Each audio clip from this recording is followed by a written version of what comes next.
Baba lang naman ng bet mo. Hindi lang yung point ano lang. Wala pang piso.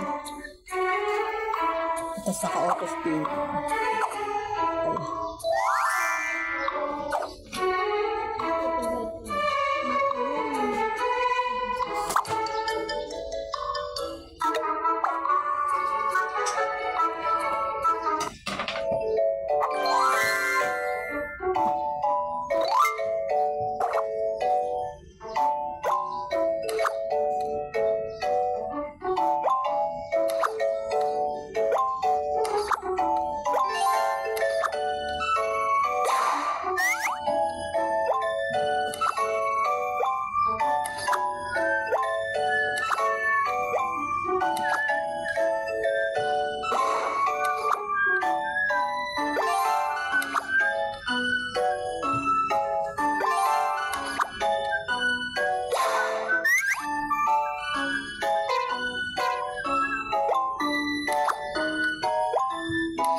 Ako hindi naman. Pag exceed na hindi naman mag-sesend yun. Hindi mag-sesend. Pag exceed, hindi talaga mag-sesend yun.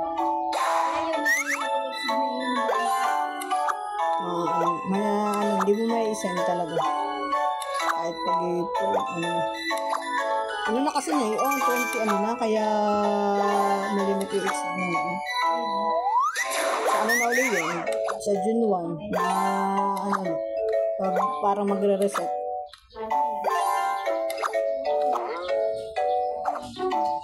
Mababa lang siguro ang kanyang limit. Dapat na, ha? Sa 500,000. Hindi, may napapataas pa. Pag talaga, ano? Para tatlong pata. 500 na. Tatlong 500 na. Ngayon na, pag ano yung napapataas na. Ang akin na yung 100 na, hindi ba? Sabi ko, ina-exceed pa yan sa mga. Exceed na yan. Dali naman mag-ano, pag mag-send ka, magkakasya ka madali. Sige, kung ilalapit ko na ito. Ang Ang dami naman kasi niyang, ano, Ang dami niya namang number. May number din siya ng kanyang anak. Takip. Yun niya sa nakakasama. Pero kaya yung doon sa nakasulat sa lamesa, tatlong number na. O, bago meron pa siya binibigay na ibang number pag ano.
Tubahan ka na si Jason eh.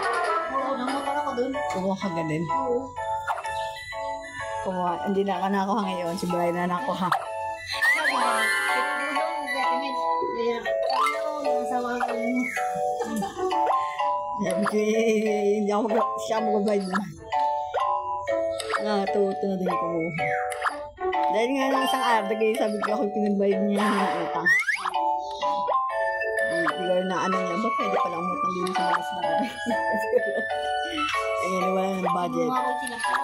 Pag-ibang. Bangsa ko naman talaga. Lang ka naman sa masito. Ano ko naman. Ayan, sabi ko, sabi nga hindi ka naisipin. Isipin ko rin niya ang pang-ulam namin eh. Hindi, nung isang araw ko pa inaabangan. Dahil nung isang araw pa pinaabangan sa ni Brian yung mag-i-start. Kaya nga, dahil hindi dumaan kahapon. Kahapon ko pa nga, di sana kami hindi na problema kahapon sa pang-ulam ko yung dumaan kahapon. Ang aga-aga pa naman ni Brian ng gumising, pinagpili na kanya mga tatawagan.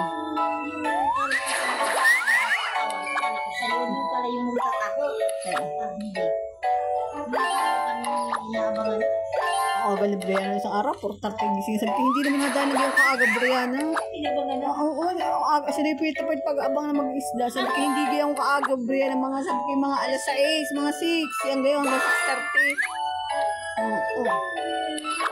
Ang nagising ako kanina yung bag, bukas ang nga pinto, inaabangan na mag-isda. Sabi ko, abangan mo, para tayo nila may lang ng pang-ulam. Ang iyan mo naman magbabayad na. Nakita ko nga kanina si Jason, sabi, kumuha nga daw si Brian, sabi, siya magbabalde.